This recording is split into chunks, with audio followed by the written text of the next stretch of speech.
warm welcome to everybody. This is our last thematic session of the Global Shelter Cluster meeting, and they've all been great so far. So we're looking forward to this one as well. And we've got a very important topic today, of course, really, which is the bread and butter of why we're all here. You know, when we think about the way that coordination has developed since the inception of the cluster approach more than 15 years ago, we've really gone from strength to strength.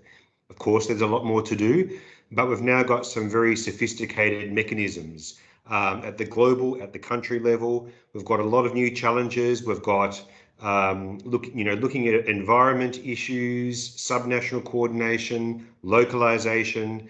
Many of these issues we've discussed in this meeting and then also at last year's forum as well. So really, in terms of coordination at country level, are we ready for the future? We've got three great panelists today. And it gives me great pleasure to introduce, firstly, Marina Skuric-Pradanovic, who is, has the enviable task of being the coordinator of the coordinators.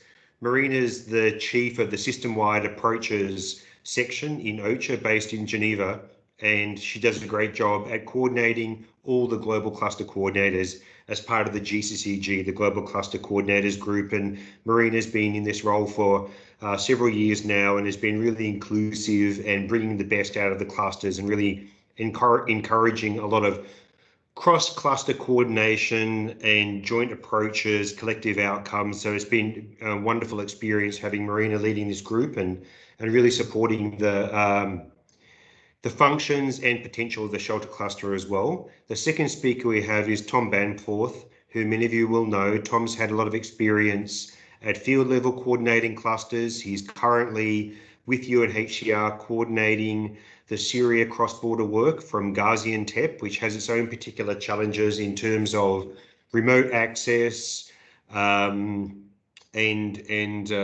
vast number of displaced, but Tom will speak from different dimensions on the field cluster aspect. Our third speaker is Gareth Lewis, who comes from NRC, and Gareth represents the partner perspective, the agency perspective, having been involved in implementation and participating as an actor in field clusters in a variety of contexts. So Gareth can share his experience and perspective from that side. The facilitators we have for the session is Sadia Khan and Amelia Rule. Sadia is with CRS and Amelia is with CARE. They've both had extensive experience in coordination. Sadia herself's been a cluster coordinator at the field, most recently I think in DRC, so has a good perspective on both sides of the coin. And Amelia has been involved as a shelter practitioner and participates in our strategic advisory group on behalf of CARE and has for a few years now. So she's also very experienced in understanding the different dimensions from the agency perspective, global coordination and country level coordination. So we look forward to a really fruitful discussion. There'll be breakout groups, then we'll come back for some plenary. We have the agenda now on the screen. If there's any specific aspects in terms of participation in the Menti, I'll hand that over to Angel in a moment. But I would also be remiss for also not mentioning that today is a very auspicious day. Today is our wonderful co-lead Ella's birthday. So many happy returns for the day, Ella, and this is a special gift to you, a special session on cluster coordination to mark your birthday. So we're very happy with that. And we will acknowledge you when you give your final remarks at the end of the session. So thanks a lot, Ella, and I hope you're having a very happy day. So without further ado, I'll hand over to Angel for any specific aspects around the Mentimeter. Angel's posted some instructions there in the chat. So thanks to everyone again for being online, and we look forward to a really interesting and participatory discussion. Thank you. Shadia, perhaps you want to explain? Sure. Hello, everybody. So my name is Sadia Khan. I'm the global coordinator for the Homes and Communities platform for CRS. But as Brett mentioned earlier, I've done cluster coordination for the last couple of years, and I will be co-facilitating this session with Amelia rule from CARE. First and foremost, happy birthday to Ella. I think that's the very important message of today. We're so happy to have you. So as you can see on your screen, we will start with a little bit of a warm-up exercise. So please take your smartphone or go to menti.com on your computers and then insert the code that is given to you. If you can't see it, it's down below on your screen. It's 8396854. And we will go through a couple of questions to see who's in the room and what do you think about coordination. Angel, can we move to the Menti? And Amelia, would you like to take the first question? Over to you.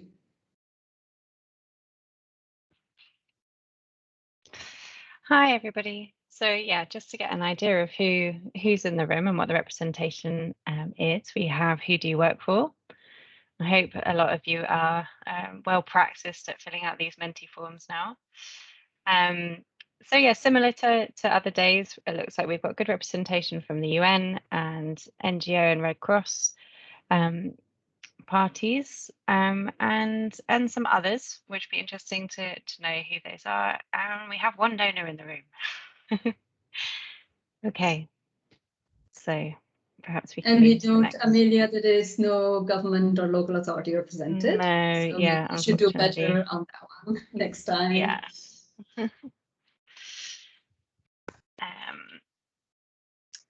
The code, Dave, is at the top of the page, 8396854. Okay, so next question. What is your main field of work? So here we start to see a balance between humanitarian and development. Interestingly, we mainly seem to have humanitarian actors who also do development. Oh, there we go. A couple of people that work in the development sector.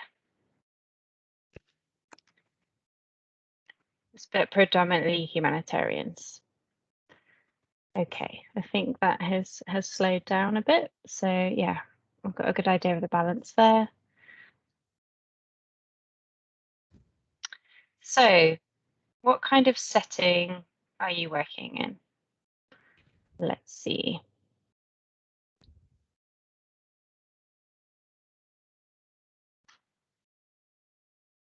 Interesting, lots of people working in both conflict and natural disaster, so a good spread there.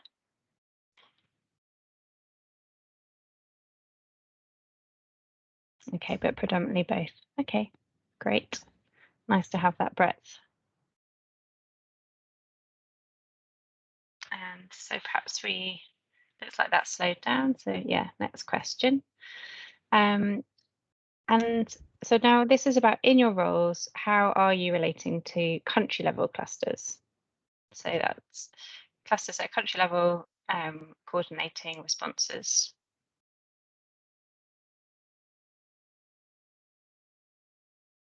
Okay, this is very tiny for my eyes. So mainly global coordination, some other national cluster coordination team, global cluster partner. So a range there, not so many donors.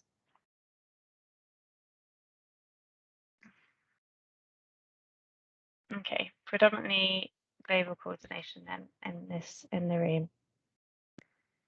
Okay, so we've got about 30 or so people responding to the Menti, but I think there are slightly more people in the room. So if you can, even just for the last few questions, then that's great. Okay, so this is a nice fun bit and we get to see this live. So just in one word, define a positive aspect of country level coordination. 1, 2, 3, go.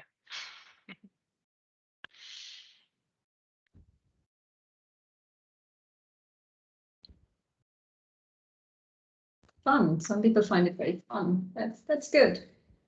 Wasn't expecting that one. Predictability, that's a positive thing, isn't it? Linked to reliability. Yeah. Efficiency. Nice to see. Yeah, nice to see cross-pollination as well. I'm wondering if that is referring to cross-pollination of ideas between organizations or sectors, perhaps. Partnership coming up the most strongly, yeah. Mm-hmm.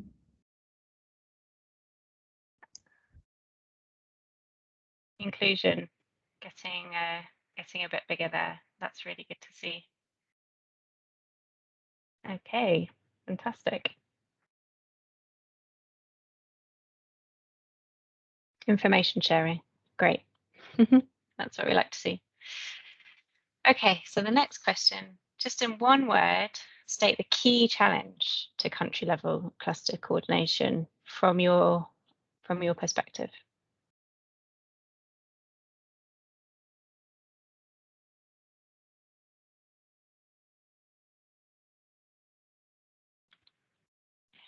Everyone's thinking. Double coordination, that's interesting. Is that like double hatting? Funding comes out. Yeah, or underfunding. Also notice language there, that's a really good one to highlight. Languages in which we're using at the coordination level, especially perhaps when coordinating with government, which is also coming up as well.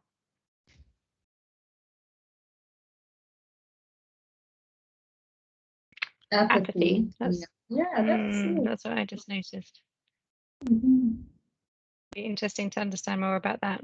Maybe some of the people that wrote apathy could speak up a bit later in the Q&A. We have a discussion. Great. Yeah, we got a lot more people using the Menti, so that's fun. Lovely. Okay. Well, so this is a really important one. So put your thinking hats on. What is your key recommendation to therefore improve country level shells cluster coordination?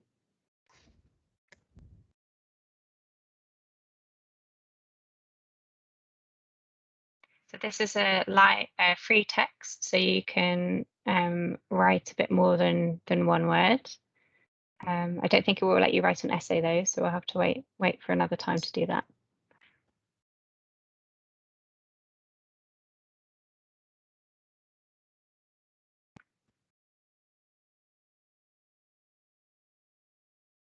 I like them, yes, some good sort of localization things coming out there, actively involving local actors and doing translation at every meeting. Localized as much as possible. Perhaps we can scroll down, Pablo, to see the other ones. Some joint programming of partners, community consultation, and community representation at a cluster level is an interesting topic to discuss and explore. Good to see mainstreaming environment there. I think people were inspired by the session yesterday on greening our response. Yeah.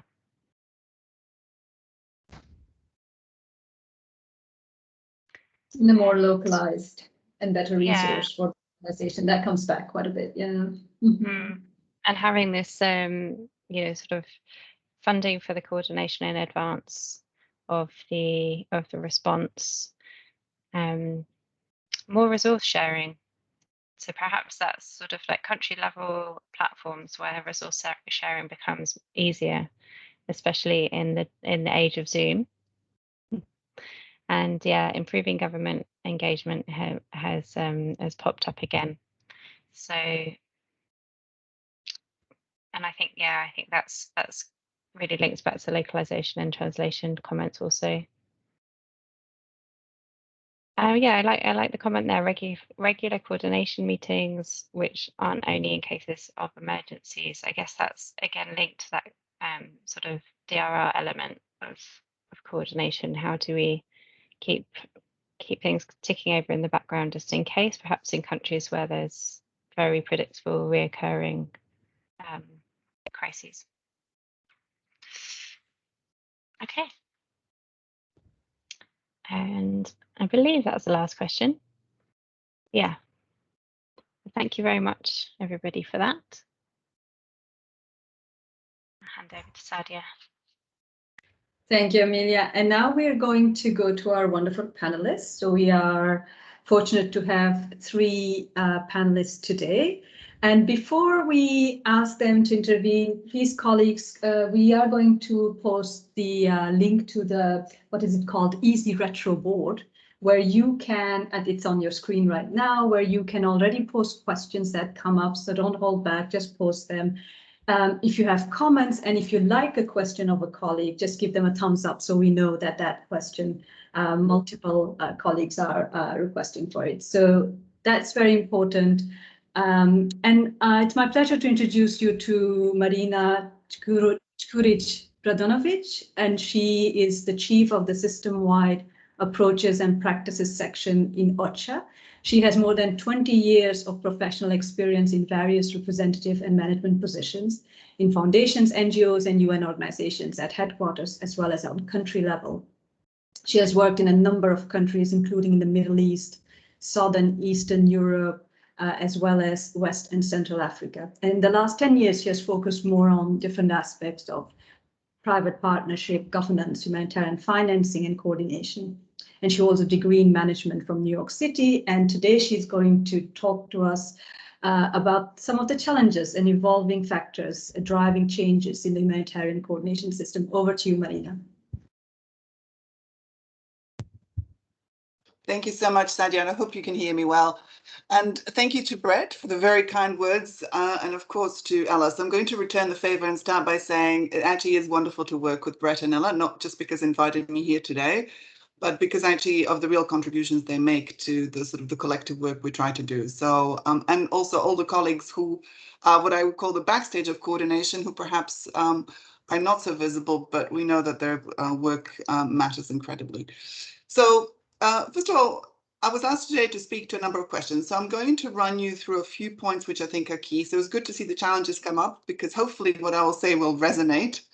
And I just wanted to start by saying that the Global Shelter Cluster, or the Shelter Cluster, is really at the high end of representation when you look at the context where we work and when we map operations, and we map 13 2020, thanks to all of you also.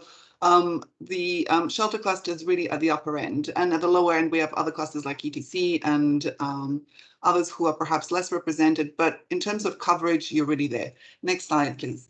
So when talking about the challenges, and many of you already mentioned some of these, I wanted to touch on a few. So in this little wheel here, you see 7. There are many more, but I thought 7 was quite enough to cover. So the first challenge for me is really the role of the global cluster.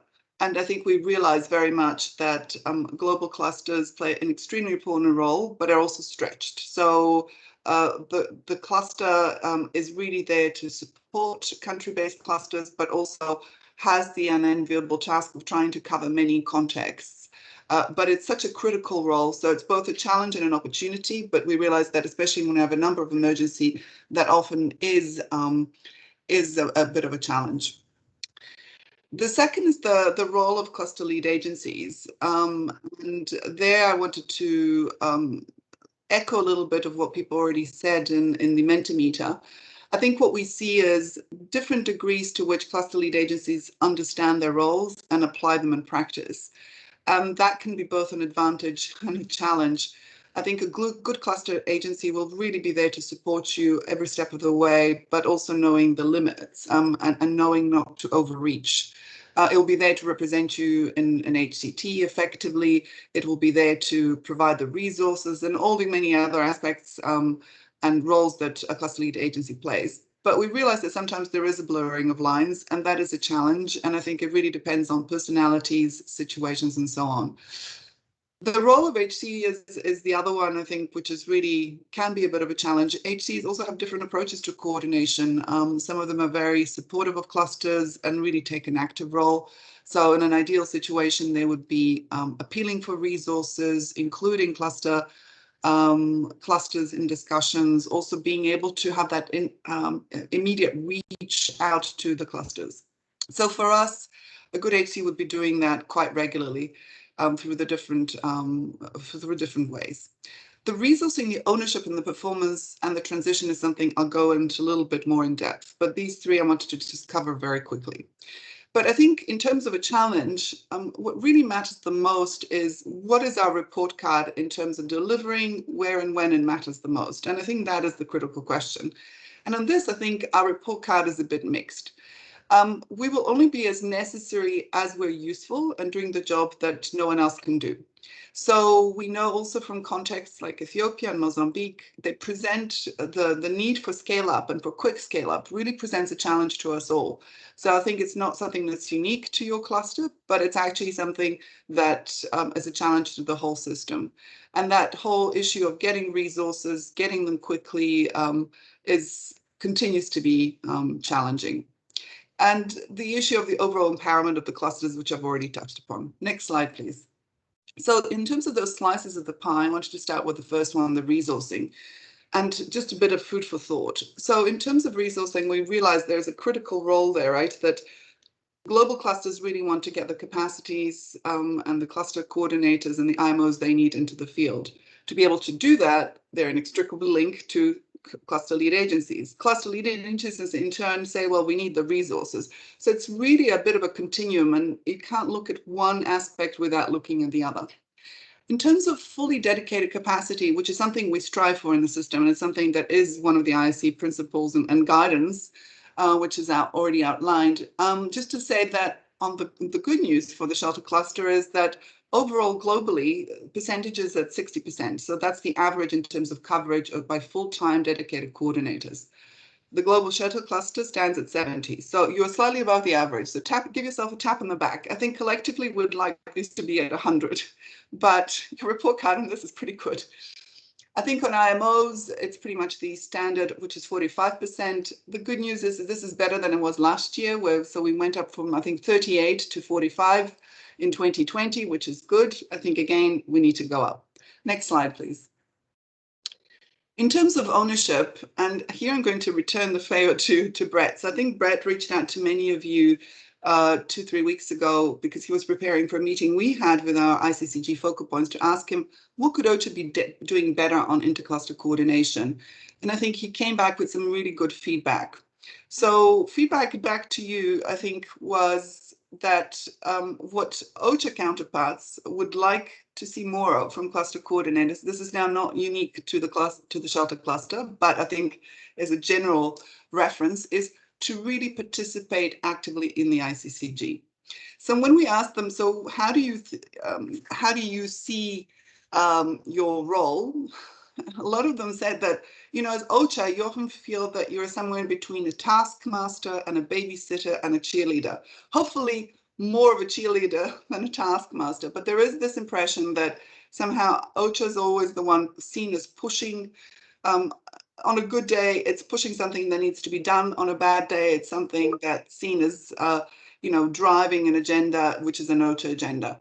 I think my message back to you, the ICCG is collective ownership. OCHA is there to facilitate, but it's up to you to also make it happen. If you don't like something, you need to tell us. If you don't participate, the ICCG, even if OCHA does cartwheels, is not going to work. You really need to put in the elbow grease to make it work. And it's actually in your interest too. So that's the one message I'd like to take back to you. Also, there was an issue about representing the collective, right? That sometimes there were complaints that sometimes cluster coordinators were not representing the true views of the whole cluster membership. And we know how difficult that is because you had a whole diversity of views that you need to represent. And I think this is a problem that also recurs at other levels. It's not unique to you, but something that definitely comes up. And then lastly, the linkages between HCTs and ICCGs were seen as weak. And this is not on you, this is actually on cluster lead agencies who are often seen not representing sufficiently the views of clusters. And on this, I would say you really need to advocate with your CLA. You need to make sure that OCHA represents the collective view from the ICCG. And there are other suggestions that were made, but I won't get into because of lack of time. Turning to performance, next slide, please. So I think on performance, what's interesting, I want to flag two things. One is CCPM, so cluster coordination performance monitoring. Really, we need to get those scores up. You're higher than the average. For the global is 42, you're at 52. But I think we, and I say we because OCHA actually facilitates the ICCG, part, we really need to up our game. In terms of PMRs for the ICCG, we're up to 74%, which is much better than last year, after quite a bit of investment last year in this exercise. We're down on work plans, we're down in terms of reference. I would also advocate for you to push this with your ICCGs and to really make sure that you advocate that this is done. And honestly, these two elements, the CCPM and the ICCG PMR, really go together. One is linked to the other. Even if your cluster performance is fabulous, if it's not working at the intersectoral level, it really won't be that much value to the collective. And then lastly, I wanted to touch on the point of the coordination reviews, which to us are critical. If we're talking about the architecture being fit for purpose, then we need to do these reviews. And by we, I mean everyone, not just you. But also clusters really need to play a very critical role in this. Turning over to transition plans. Next slide, please. How many transition plans do we have globally? So 14% of clusters have transition plans. Shelter cluster slightly better at 19%. Why is this important? For many different reasons, but I'll also link it to localization. Next slide, please. Because if you're not planning for transition, you're planning to be there forever. And perhaps this is the right percentage. Perhaps there's not that many contexts where we can transition. But if you don't have a plan, that means that you're not even thinking about it. So I would really push you to consider having transition plans and thinking, why don't I have one if you don't have one? What's stopping me? Is there a good reason I don't have one? It is something we should all be thinking about and doing, and really making ourselves, running ourselves out of business, frankly, if the situation allows and if this is appropriate. The reason I also wanted to link transition to localization is because we also need to look at the localization aspect of coordination. And here, I'm not going to go through these figures in great detail, but just to say that globally, you're slightly above average in terms of national leadership and co-chairs. Subnational, you're slightly lower, actually half of the average. So I don't know why that is, but just wanted to point that out. Also in technical working groups. And in terms of membership, you're pretty consistent. I'm not going to read what's in the corner, but there are a number of countries where you have no national NGO members. I know we've discussed Libya in detail in the GCCG. I'm not sure on Colombia and other places. Wanted to point that out and give that to you as food for thought. Next slide, please. So I'm going to, in my kind of last bit of my presentation, I wanted to focus on the three framing questions. Is the system too heavy? And should clusters adapt to remain fit for purpose? So first of all, I think what we're witnessing is a very data-driven, evidence-based process. And the question is this process at the expense of operational response? I think the remarks on the heaviness of the HPC cycle we hear from all quarters, and I let you know that my colleagues in OCHA complain about this probably even more than you do. So the question in my mind is always, what is the solution? Well, I think the solution is not to ignore and not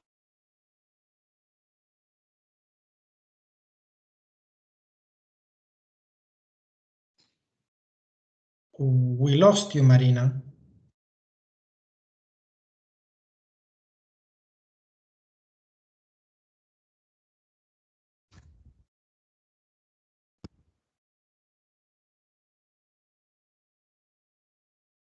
Colleagues, I cannot hear Marina at this point anymore.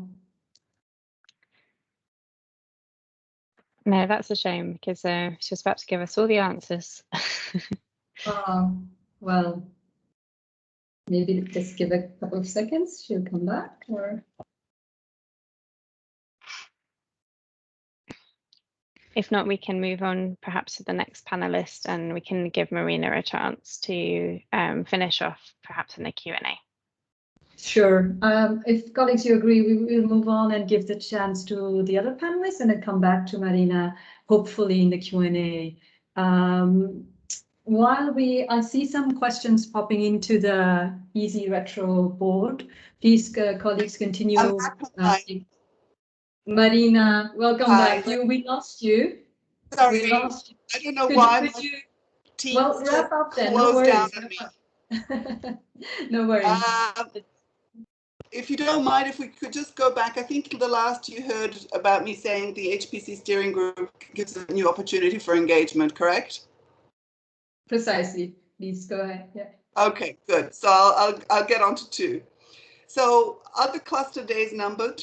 No, I don't think so. I think the cluster approach has existed for 15 years. Anything that's 15 years old needs a bit of a spruce up.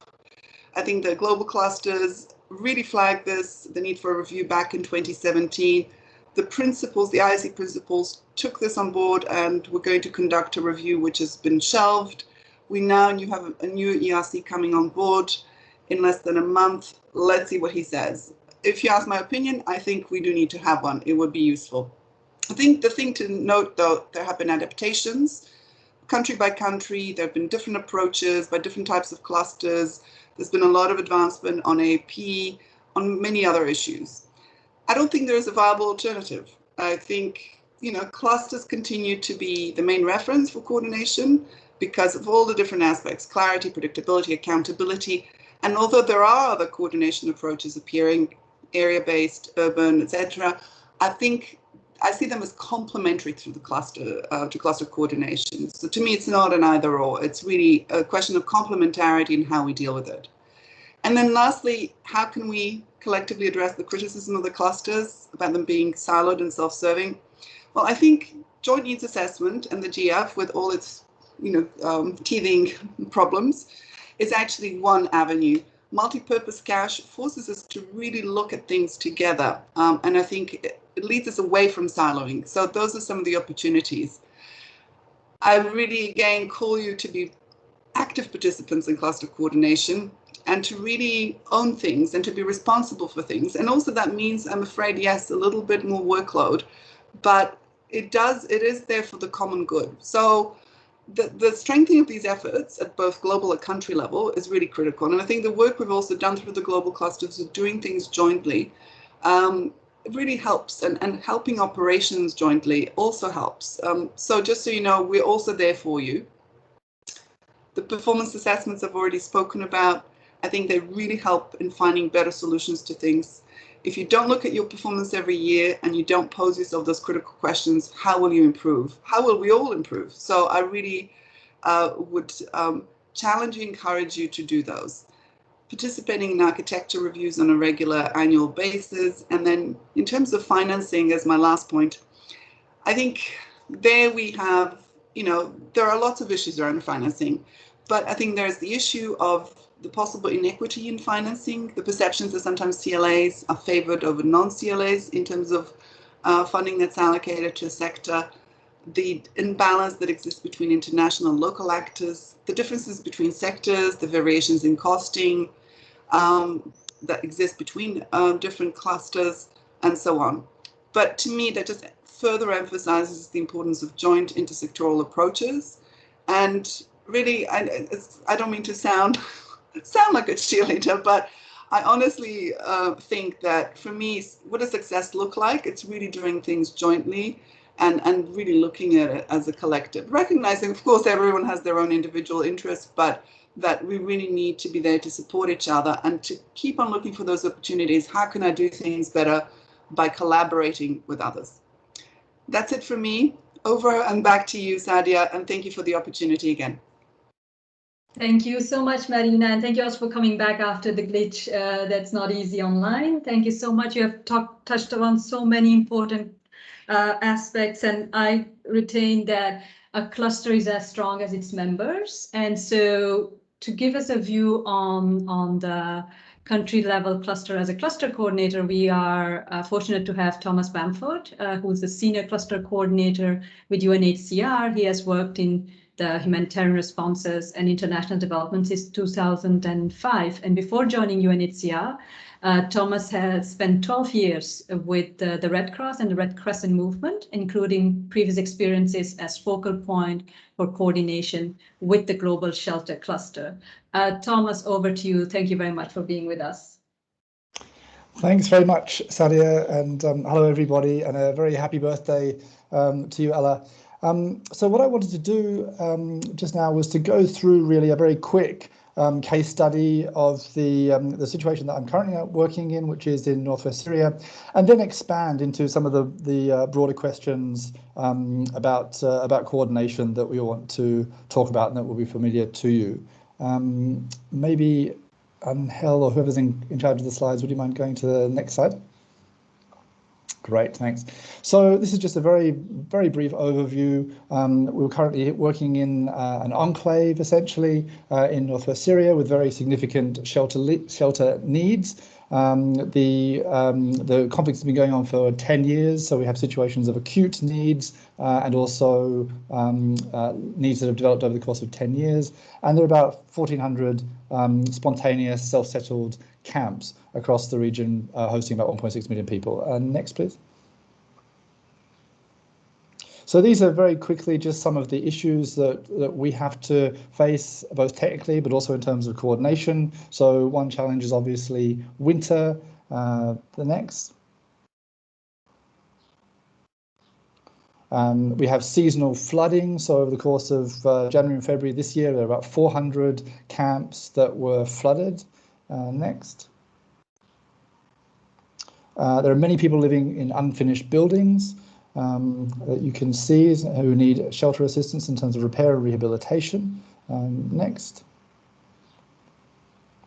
There's the challenge of informal settlements, unplanned camps, some of which are growing to be extremely large with 100,000 plus people, and we need to work in those. Next.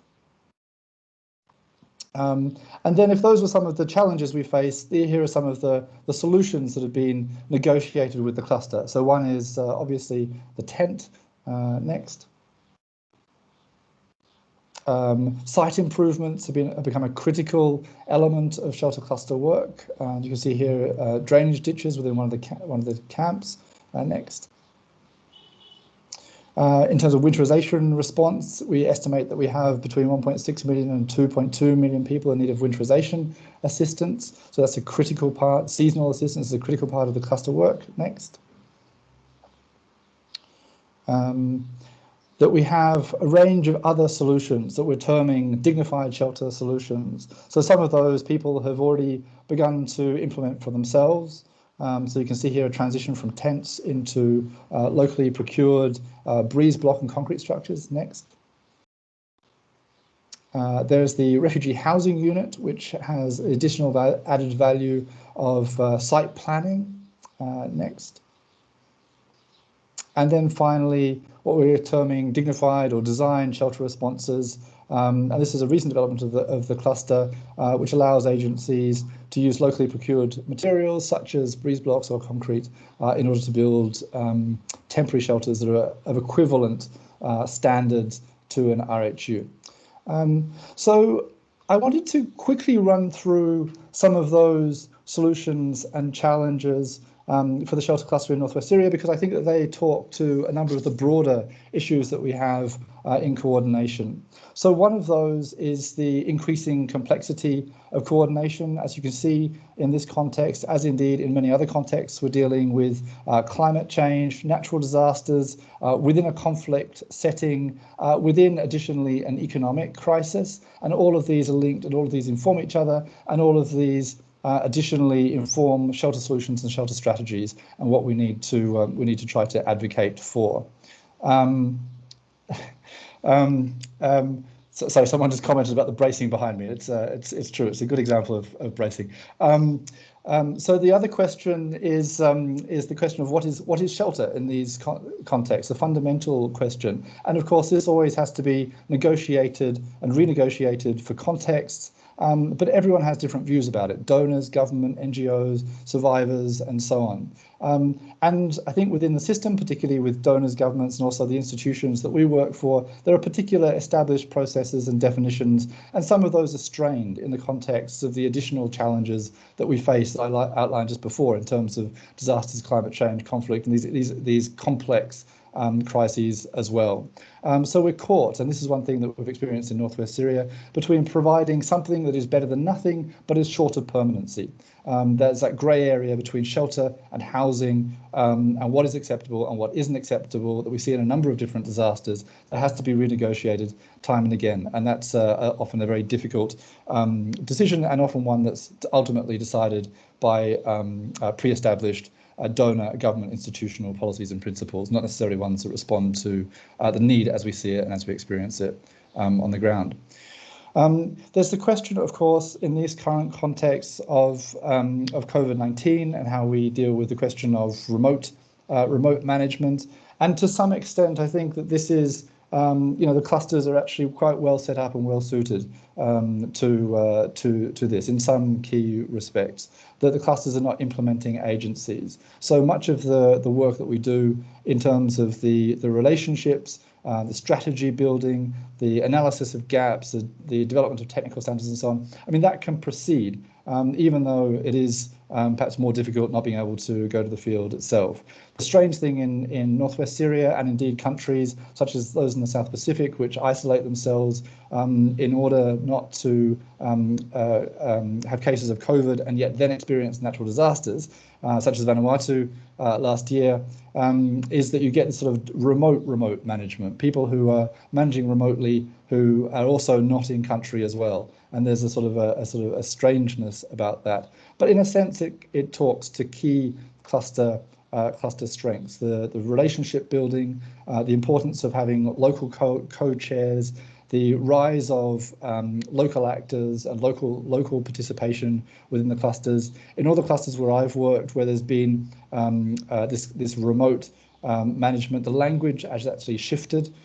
So in Northwest Syria, the language of the cluster is in Arabic. In the Philippines and also in Vanuatu, where I've had analogous experience of remote management, the language has shifted to Bislama and to Tagalog as well. So that's one really good feature, I think, of, in a sense, ironically, of this current situation. Of course, it is very strained, and it also is very difficult because we can't go and we can't see, and we're reliant on second and third hand reports often on what's happening on the ground. It's led to a number of things, including the rise of subcontractors who don't necessarily have the same humanitarian approach and values as some of the cluster members.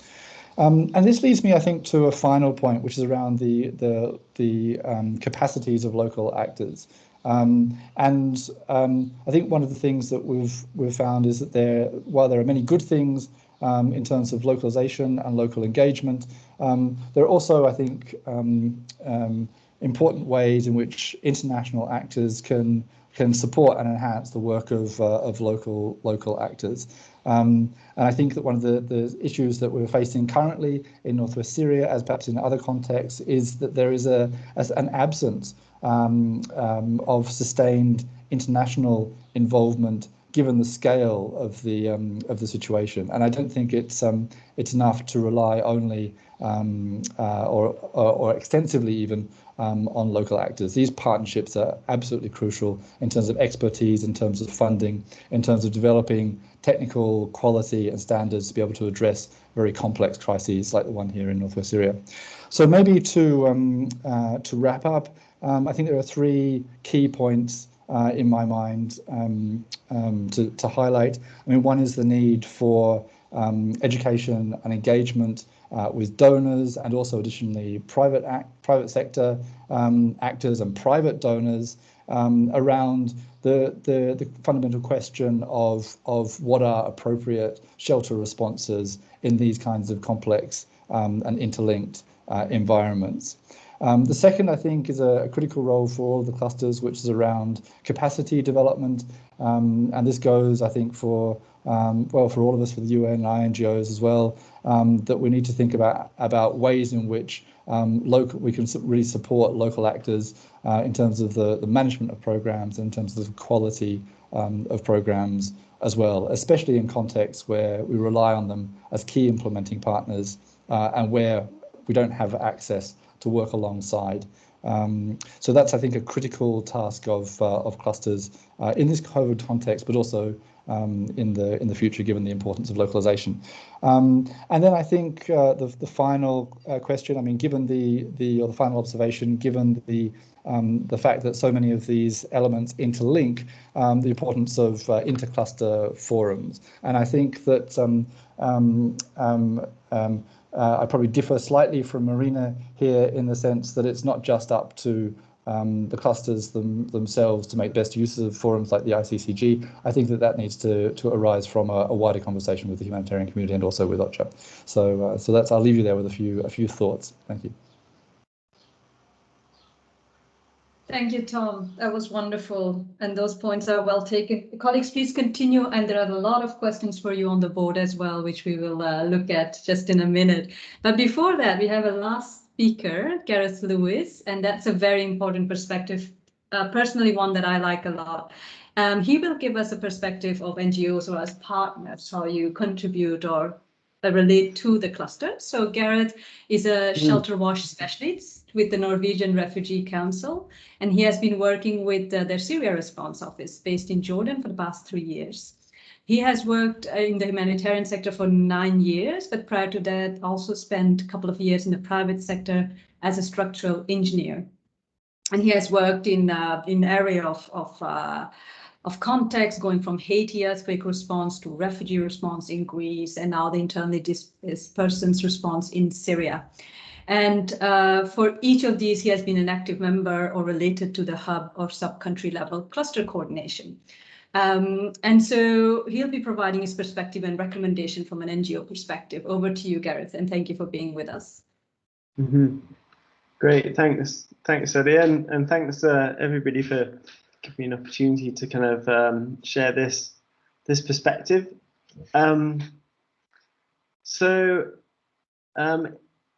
When kind of discussing this with the facilitators, we were kind of looking at the 4 kind of areas to talk about. Really, the benefits of the coordination and the disbenefits, and how else can the clusters help, and finally how the partners can help the cluster as a whole, or contribute more or better. So the first one, the benefits. I mean, I'd say the first one obviously is the sharing of the data, because it wasn't that long ago that it was kind of, you would send your 4Ws in and then it would kind of disappear into the ether. But now I think because technology's progressed, no Power BI is kind of, you don't have to be an IT expert to be able to generate these kind of dashboards, and now that's become really useful. So you see all this data, and it's super useful. I mean, we're always putting these into our proposals and into our kind of internal studies and analyses. We obviously use that data to, identify gaps where other people are working, and also kind of allows us to make sure that there's a sort of balanced response. Also between clusters as well, so you can share that information, and you can see that, okay, well, maybe in this area shelter is the priority, or in another area wash is a priority, but that, because of the data, we see that now. And also sharing ideas, and that also is impacted a lot by technology as well, with Zoom, and especially now with the kind of remote management, and it's much easier to kind of communicate with lots of different people. You don't all have to turn up to the meeting in the Rub Hall in the capital city to have these to join the meetings. And also there's been a bit of a, I don't know, I feel like there's been a bit of a, maybe there was a reluctance before of trusting those, you didn't know who was in like a Skype meeting, but nowadays, because everybody has to do it, it's more accepted by the clusters. So that's been useful.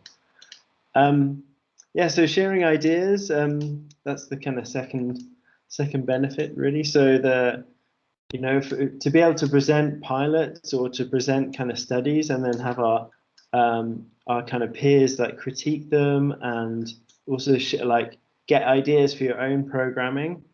It's super useful. It also kind of gives you like a bit of a kick at the backside to, oh blimey, like these guys are really pushing ahead with these with something new, or working in a particular field where maybe it's a bit of a blind spot for your organization. So being in that group, you can kind of see that, and sharing different approaches.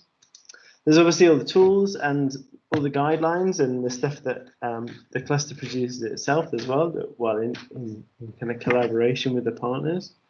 And different agencies have different different skills, and also different kind of insights. So some, you might have a very technical NGO that knows everything about housing rehab. Well, another one maybe less so, but it knows a lot about how the local authorities used to run before the crisis, or maybe they're kind of an expert in gender. So you kind of get that sharing of these different skills. And I mean, it's interesting having worked in the private sector before and seeing like that kind of coordination doesn't happen. You know, I mean, it's very rare for people to share like that in the private sector. So it's real. It's one of the kind of hallmarks, I guess, of the humanitarian sector. So yeah, lots of good things. Disbenefits. So on the other hand, there's also a tendency to focus obviously on like operational, very short-term actions at the expense of kind of longer-term problems or like systemic problems in the area that you're working, or a kind of more strategic approach. But there's obviously a tension there because we need to respond to emergencies. That's kind of our priority, you know. Then also there's the second part of the disbenefits is like the legitimacy or the authority of the cluster, and you know, it's there's difficulties of like the competing agencies trying to like get everybody to come to some kind of agreement on things. You guys suffer just like all the other partners from turnover of staff, and that kind of discontinuity that happens there. Yeah, it's quite easy to ignore the cluster, you know, like if you don't show up to the meetings, you just carry on, you know, and there's no like, the cluster doesn't have an authority to do much. It doesn't have a lot of influence, you know, in at that level. So yeah, so that's a bit of a kind of like limitation, I guess, of the system. So the third one, how else can the cluster help? There's one, I mean, to begin with, there's obviously this the intercluster coordination thing, which is obviously maybe it happens but it's something that perhaps could be improved. And earlier Marina was talking about the area-based approaches, or the settlement approach, or the neighborhood-based approach, or whatever we're calling it today. And that kind of there's maybe a role, no, for the clusters to like facilitate that kind of thing, and it suits the and I agree with her when she was saying that it's like it's not an either or, you know. They can kind of support each other. Obviously, with more if you had all the resources in the world, then it would be nice if the cluster could provide more kind of training and support. But I mean, we don't. Everybody is kind of limited there. Which also, so to begin with, I was thinking, well, it'd be nice if the cluster took more of a role in this kind of strategic planning. But I think there's a bit of a limitation there as well, going back to this kind of lack of authority, because it's very difficult to lead a strategic planning process with people that you don't have any authority, not even a little bit of authority over. So I'm not so sure. It would be, you know, good if agencies were more lined up and there was less duplication. But I'm not sure if that's if the cluster is kind of placed to do that. Then finally, you have a couple more minutes, Gareth, so keep going. Yeah. Okay. Good. And the last one was what can partners do? Yeah. So yeah, obviously it's easy to ask for stuff and not rather than for partners to offer things. But you know, some partners have got more resources than others. So from NRC, it's great because we're quite well resourced compared to a lot of agencies. So we can offer to kind of share or fund staff, or fund do kind of secondments, or even we've been doing some studies. So maybe the cluster identifies like a particular area of that it wants to something technical that it wants to find out about. Maybe it's a rental market assessment or something, or a settlement approach or something. But some of the agencies like NRC can do that work on behalf of the cluster and then in coordination with the cluster. So that's where we can kind of at least organizations like NRC can support better.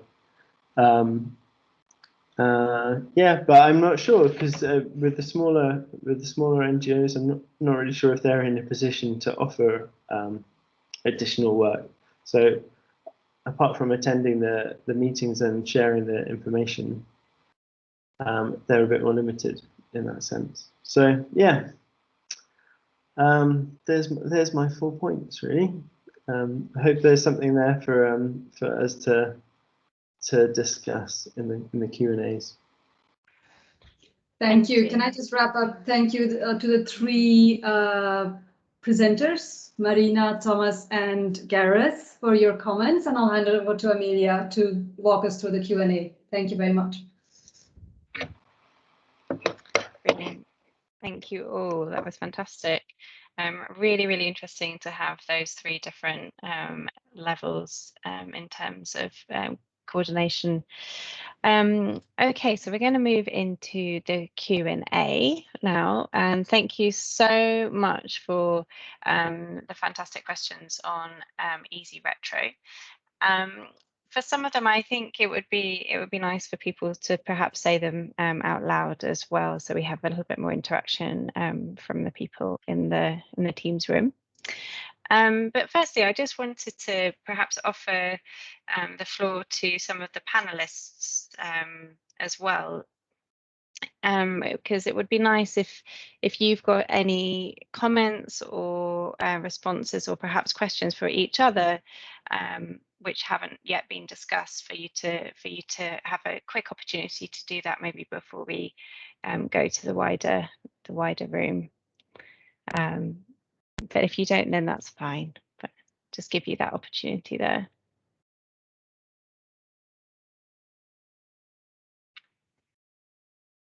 Okay.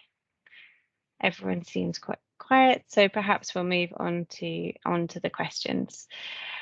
We'll start with Marina.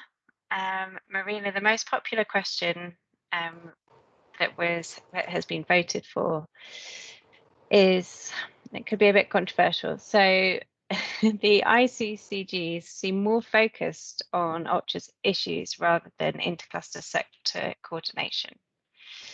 How can we put the focus on field coordination rather than processes such as HPC? And the HPC comment has also been presented to Tom as well, but we'll start with you, Marina, if that's okay. Okay, thanks so much. And should I also try to tick off some of the other ones too, or just you want me to just focus on this one? Focus on that one. I'll pick and choose a little bit. You'll circle back. So you don't have to panic about these ones yet. It's all right. Unless there was one particularly you wanted to respond to. Some excellent questions. So first I'm going to say that I actually, my specialty of what I focus on is not the HPC, just to be clear. However, and I don't think the HPC is the beginning and end of all things, but I think humanitarian planning just generally is so essential to how we operate. So what I'd really appeal to people is to embrace the HPC. This is not something that OCHA has created to make your lives miserable, because if it did, then it's making its own life miserable.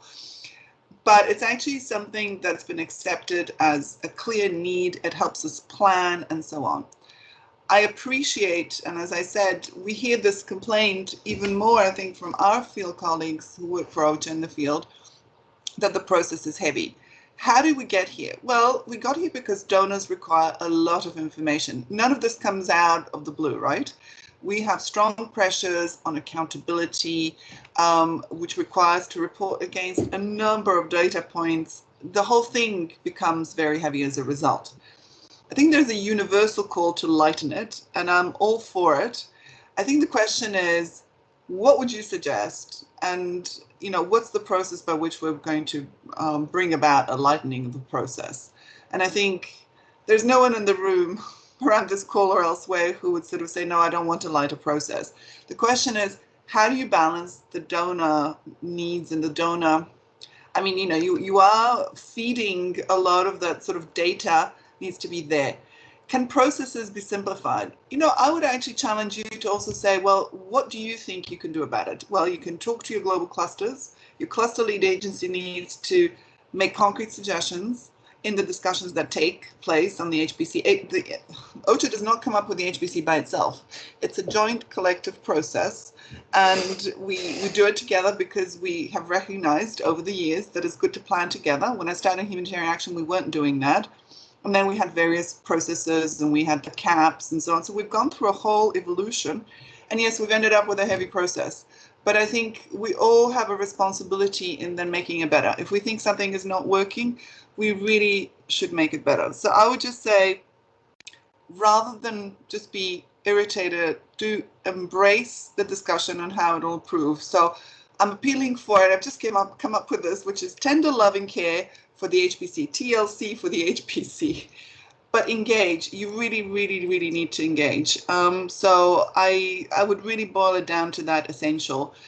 And I think it relates to other things too, that, you know, OCHA doesn't do this for the sake of the process. And I think we all realize that field operations and field support is critical. But I think part of field support and how you actually improve it is also around the HPC, and it helps us actually structure our support. So it's upon all of us. So it's good that you're coming to me and telling me this. I'm very happy to hear it. But then engage and make concrete suggestions. What would you drop? How would you drop it?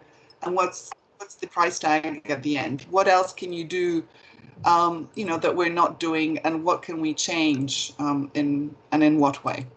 Back to you. Thank you, Marina. That's great. Yeah, I think it's about recognizing that we all have a responsibility to not only engage in the process, but also make it as efficient as and effective as possible. So feeding up on our experiences from country level upwards, I think is really important. Okay, just because we're slightly short on time, what I'm going to do is just go one question to each of the panelists, and then we'll come back round again and hopefully when we have more time. So Tom, in terms of questions for you, there are many, and but the one that seems to have received the most votes so far has been, what steps can we push through when transitioning from emergency to recovery at country level? So perhaps also if the person who asked that question would like to perhaps elaborate a little bit, then that would be appreciated. If not, I'm sure Tom can add some thoughts there. Hi, this is Patrick. Hi, Patrick. Yeah, so I was asking that question because you find that during the responses at country level, we tend to get stuck at emergency for a very long time. And we have these protracted IDP cases that go on and on for years. So you feel like there's a deadlock somewhere there. Yeah. So what ideas do you guys have on how we can unlock this? Okay. A big question. Tom, are you ready to take that on? Thanks very much, Patrick. Yeah, it is a critical question. I mean, I think that this, I come out of a natural disaster context for the most part, and in a sense, in those contexts, it isn't really a question. I mean, I think the recovery discussions start, as they say, from day one, and that becomes a critical component of what you do as a cluster is around planning pathways to recovery. So the question then becomes, in these sorts of contexts of protracted displacement, of conflict, what you can do in that environment where things go on. I'm working in a conflict setting that's been going on for the last 10 years. The approach that we've taken was to say that there's increasing, the basic shelter emergency items are increasingly unsatisfactory in this context. That you can't simply distribute tents and shelter kits and tarpaulins and so on year after year for 10 years and make no change. And so the argument that we've been running, and it has been an argument. I mean, we've had to advocate a lot with a lot of people for a long time around sort of changing the approaches and the strategy. Is to expand the definition, in a sense, of what is humanitarian, and to say that there are a different type of humanitarian needs in situations of protracted displacement, and that we need to, in a sense, look at more progressive interventions. And so for us specifically in Northwest Syria, what that means is that we've looked at things like site planning, and we've had a site planner on board with the shelter cluster to work with agencies around improving unplanned IDP sites, where there are 1.6 million people living. We've had discussions with donors, and it's now an endorsed strategy of the cluster to look at what we're calling dignified shelter. So this is longer lasting shelter. We've had to play a game of words, a house of words, as someone called it, to come up with a definition that looked at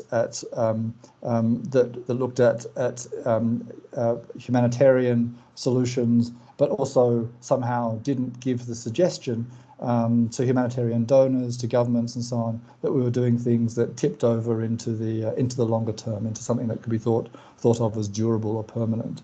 And so we've had to walk this kind of tightrope in a sense between that. So I think, yeah, site planning, and it's worthwhile having a look at the dignified shelter document. I think there's a link in the presentation. It's on the Northwest Syria Shelter Cluster website, and that provides examples and also language that agencies can use to kind of extend what we would see as humanitarian interventions.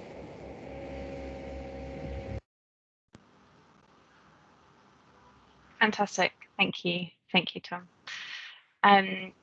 Okay, so we'll move on to a question for Gareth, and then I have a question which has been put in the comments, which is one for everybody, which would be nice to get their perspective.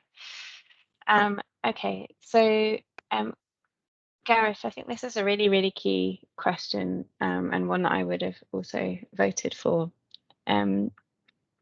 Do you feel connected as a country level partner to the topics that are being discussed at the global level, or is there a complete disconnect? So it's an interesting one there. I mean, without having prepared an answer, I mean, it obviously depends on the situation. Like in Syria, it's a very strange situation where we were quite disconnected from the country level, but we were very connected to the hub level, so the sub-country level. And then, whereas like in Greece or Haiti, it was a bit different, a bit closer to those kind of country level. But the questions, the global level questions, I mean, it really, it depends as well, like how you want to engage. Like I'm quite engaged with some of the discussions that are going on, but usually the ones that are, of interest to me. So that, like, if you want to be, you can be. There's ample opportunities to get involved and to join working groups, or to learn a bit more about something that you're interested in. And I think, like, when I speak to kind of global shelter cluster people, they're like super happy to have input from people who are working in the fields and the partners. So it's kind of there if they want it. No?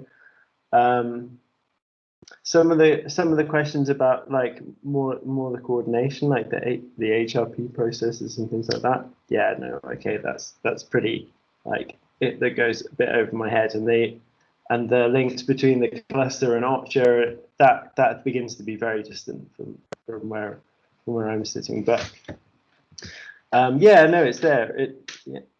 For sure, but it really depends, because also I know other people who really are not connected to the global shelter cluster, or any of them, and are not really interested either. So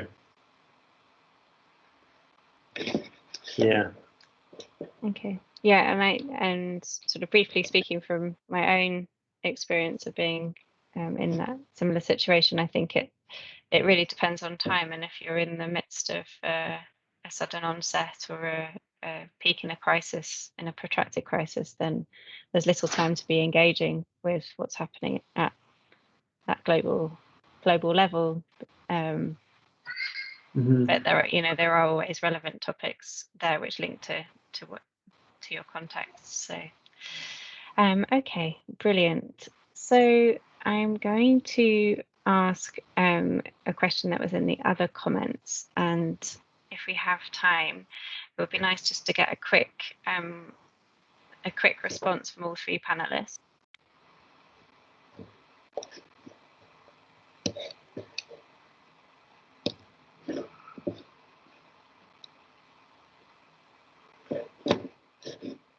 I think you're on mute, Emily. Oh yes, I am. Okay, so the question is, how can we ensure maintaining our shelter sectoral technical expertise as we continue advancing into more settlement-based or area-based approaches? Do any of the panelists have any thoughts to share on it? And whoever wrote the question as well, which you can see at the top there, if they would like to speak up, feel free to. If not, we'll start with Tom perhaps on that topic.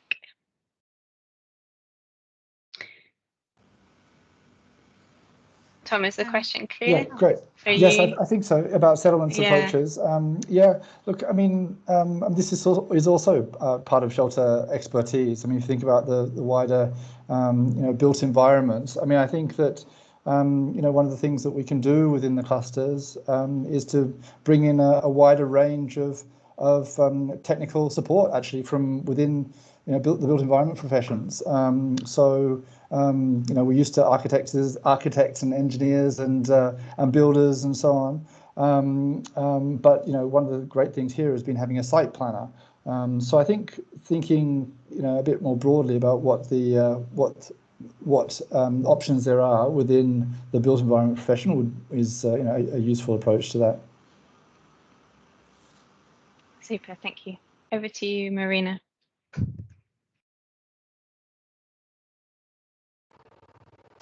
Thanks. So I'm going to have a very broad answer, which is, I think when you deal with area-based approaches, you need to be even better than you are in a non-area-based context in linking up to other sectors, because the whole point about area-based, at least in my mind, is how do you respond to the multiplicity of needs, where you don't have like a strict siloed approach of working on one technical aspect, that you actually need to be even better at promoting. And I would say it's almost like a more nuanced and subtle approach, where you need to be much more aware of how that links up to all the different aspects. And you think of it like a little diamond that you turn around, and how does that fit with all the other bits of the intervention? So I would argue that actually requires a 201 level of technical expertise, because it's not just about pushing one line, it's about actually looking at that cross-sectional, cross-sectoral, whatever you want to call it, approach, which requires a high level of, I think, programming expertise and a much better way of integrating. Not to say people are not integrating as it is, that's not what I'm saying. What I'm saying is it requires you to actually think even more multi-sectorally, and technically you need to be much about how you adapt that technical expertise to other sectors. So that would be my very broad answer. Okay, thank you so much, Marina. Over to you, Gareth. Yeah, that's an interesting question, and I kind of concur a bit with both panelists, especially what Marina was saying, because Actually, I'm kind of going through a similar process at the moment, you know, and I have to turn down the shelter, you know, for this settlements-based approach to encourage the other sectors to kind of engage in it as well. I kind of have to tone it down, you know, and pretend not to be a shelter person.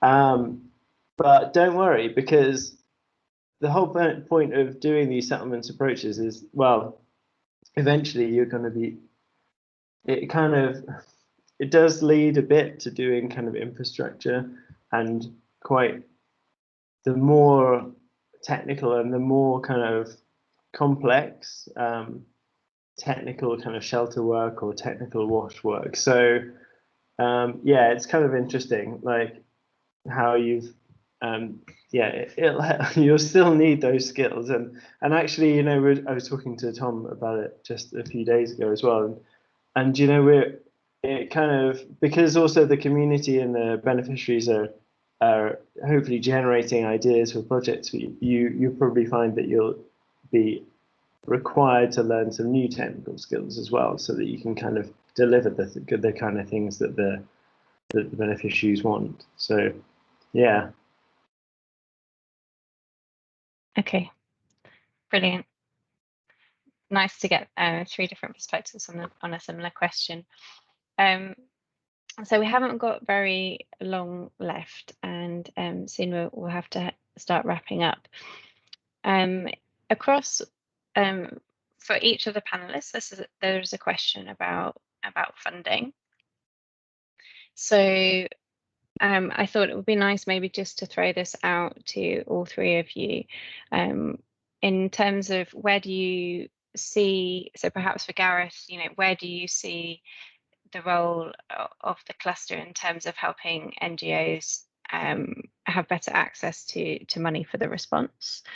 There's a similar question for Tom around, let me see if I can find it.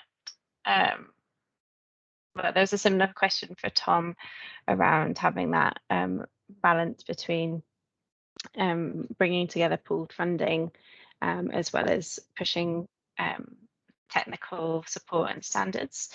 And then also for Marina, there's also a funding theme question about advocating for donors to look for. Sorry, I will read it out. What advice would you give to coordination teams on advocacy for donor funding beyond the country pooled funds? So I think all of these touch on the role of the cluster in accessing or having better access to funding for the response. So perhaps just quick fire thoughts on those before we start to wrap up. Thank you. Marina, do you want to start? Yes, happy to start. Thanks. So first of all, I think, yes, there's country-based pool funds were never meant to be the sole source of funding, right? So that was never the intention. I think they've grown tremendously in the last 2-3 years particularly, but they're not the beginning and end of all things. But I think the principle of applying jointly, having a country-based decision-making system is great. I don't believe in, you know, it's not a question of robbing Peter to pay Paul. It doesn't, working jointly on fundraising really helps. And we've seen it when there is an emergency where you actually have agencies and clusters coming together and saying, this is a real emergency. Funding does eventually stream in, not always, but it does. So I would just say that the advocacy component is definitely, to me, a system-wide thing. And I think there are different things. You can have the HC do this, the RC advocate, and so on. At the end of the day, the reality is, of course, the amount of funding is finite, and that, you know, it's not like there's some hidden pot that we haven't accessed. However, I think there are opportunities, and, you know, Nexus financing is still a little bit undefined and blurry at times. And I know some people get very nervous when we talk about that sort of blurring of the two. But I think it provides some opportunities. I think the new relationships with the World Bank do. But honestly, really, if you don't do it together, you're not going to bring that attention that you need. So I think, again, here, the join-up approach really works well. And you do have high-level advocates like HCs, RCs, etc. I think the issue on costing is an important one, right? And that there are differences between different sectors. And I take the point of the question on the MPC. You know, I think that's a whole separate discussion, but I think the new work that's being done on costing, perhaps that's something that can be raised. And then I would just say on the nexus, you know, we extend into really very new territories. I think, yes, a lot is expected of the clusters. It's a whole different discussion. I can't respond to that question in a very comprehensive way, but certainly I think we can't, COVID has shown us we can't just focus purely on HRP countries, that, you know, humanitarian situations do grow in ways that we have not anticipated. That certainly thins the capacities of the clusters because you're spread out much more. So in closing, do participate. And if you don't like something in the ICCG, it belongs to you too. So you need to speak up and do pull in the global. You know, talk to Brett and Illa and tell them, and they'll tell us. And we will also very happy to help out when there is an issue. So do keep that in mind if there are things that you don't like. But I will say, you are also there as a responsible adult, and you need to play your own role in making it better. Back to you.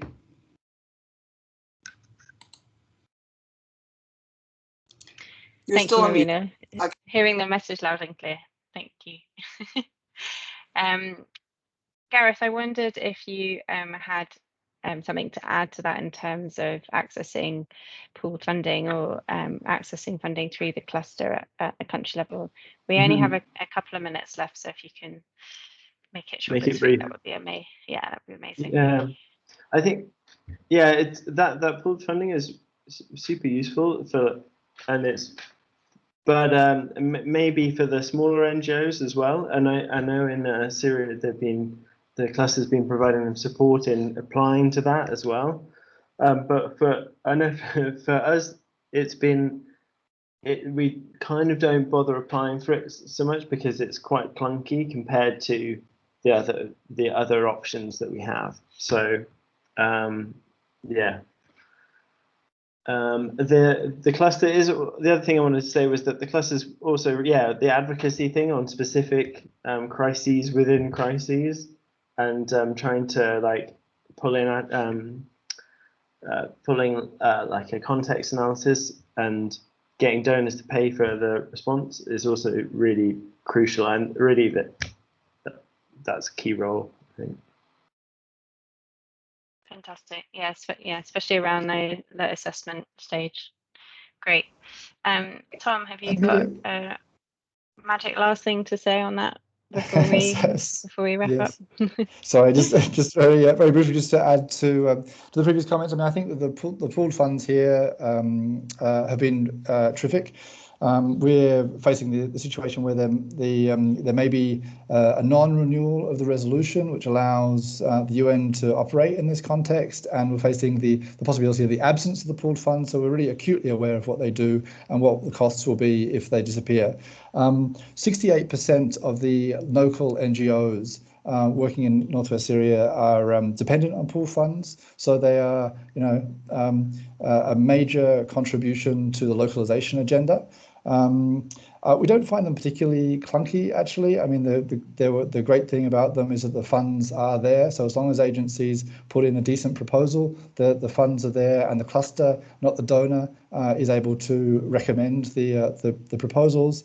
And also, the pooled funds are kind of ahead of the pack. I mean, they're not the be all and end all, and they're not designed to be that. They're a contribution, but they're a contribution that all the donors follow. So if there's a strategic objective that within the pooled funds that you can advocate for, and we've done that in this context and had those objectives endorsed, then other donors fall in line, and that's a really important element of the pooled funds.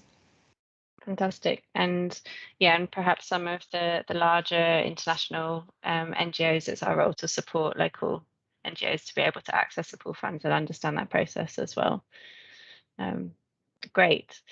Okay, so there were many questions that we didn't have time to answer, but if I could just ask the panelists to read through there and answer actually on the Easy Retro, there is a speech bubble, and you can press on there and write a comment, and therefore you can answer all of the questions, and everyone will be happy. Okay, I am going to stop the Q&A now, and we'll pass over to Ella, I believe, for wrapping up this fantastic session. Thanks, everybody. Thank you very much, Amelia, and thank you, of course, all our panelists and Sadia and Amelia for this interesting conversation. The amount of questions that are up there and have been left unanswered so far, at least not during the session, is also, of course, a sign of how much the topic resonates with our partners and the participants. So I think it will be difficult for me to pull together all the key messages that have been said. We talked for about an hour and a half. And of course, the main topic was me having my birthday. But putting that aside, it was also very important to discuss about country-level cluster coordination. So we all realize and recognize, of course, that that task has become more and more complex over the years. There are enough colleagues in the current company who have been involved in the early days and or over the years, many times in different roles. So they can all testify, I think, that the task has become very complex, and resources have not increased in proportion for it. So we still have to do more work with the same number of people, if not less. And also, of course, we are coming towards the end of our annual meeting.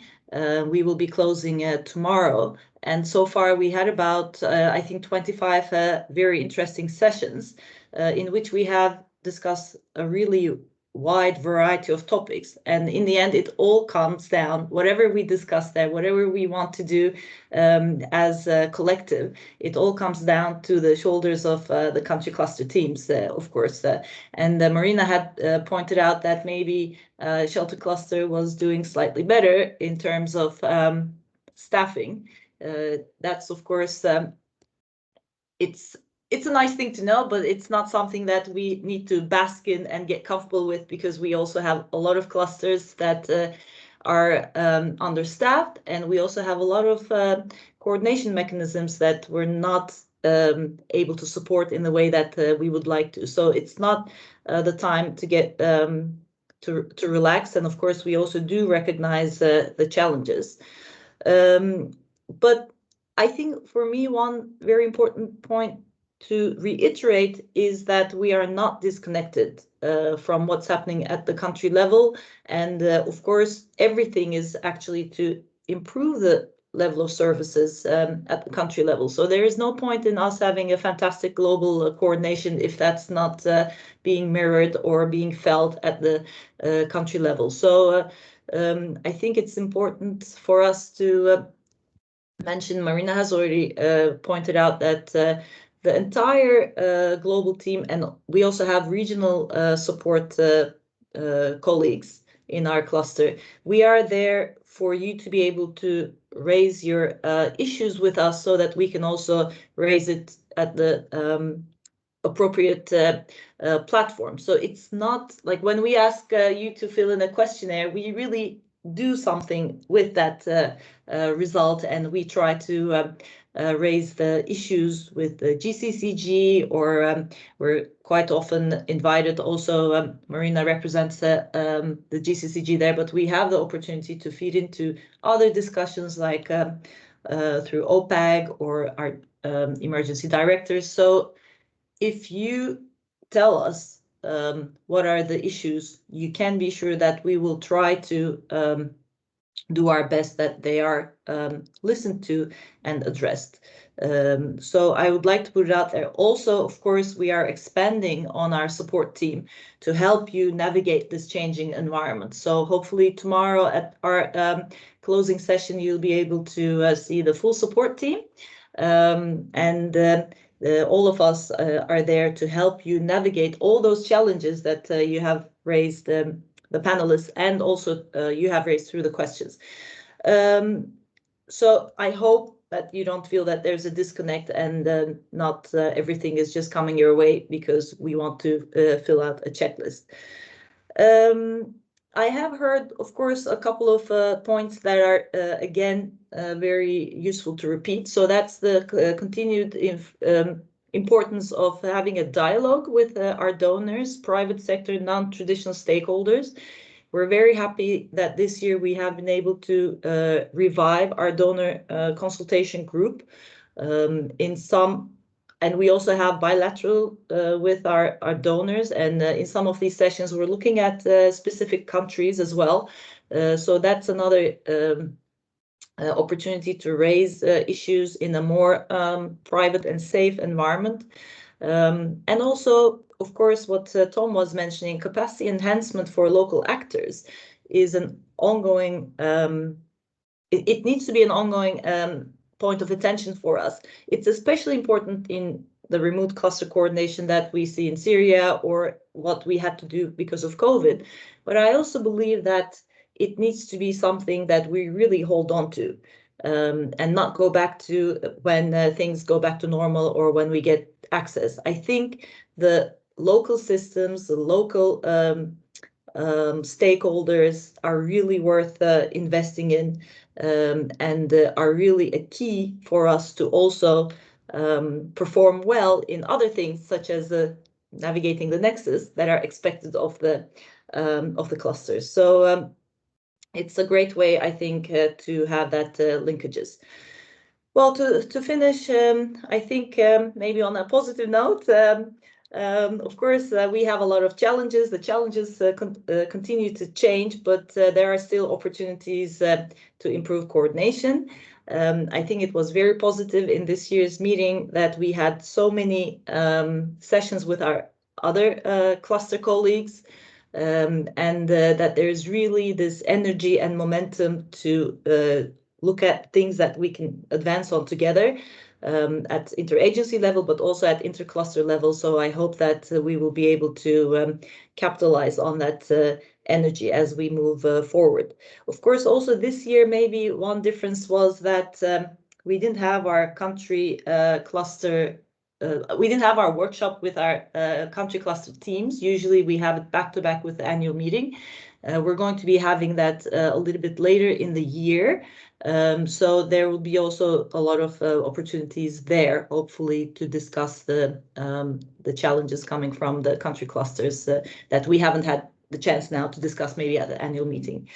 Well, with that, I think it's time to wrap up. I will just again thank everyone who have made it a really successful session. I just want to remind you of the last couple of sessions that are coming up before we wrap up tomorrow. So we have in about 25 minutes time the open space session on fire safety, and then we have the work of one of our important working groups, diaspora engagement. And tomorrow, of course, we also have the session on the IEC materials. Oh, hang on, sorry, I think that has changed, on the potential research into longer term and wider impacts of projects. I think it has changed, or I was on another day. So we still have a couple of very interesting sessions coming up before we have our closing session tomorrow at this time slot. And by then, hopefully, you will still have some energy to join us. And it was a great session. I think a lot of food for thought for us to take with us. Thank you, everyone.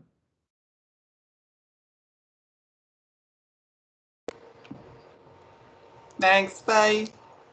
Thank you. Bye, everybody. Thank you very much.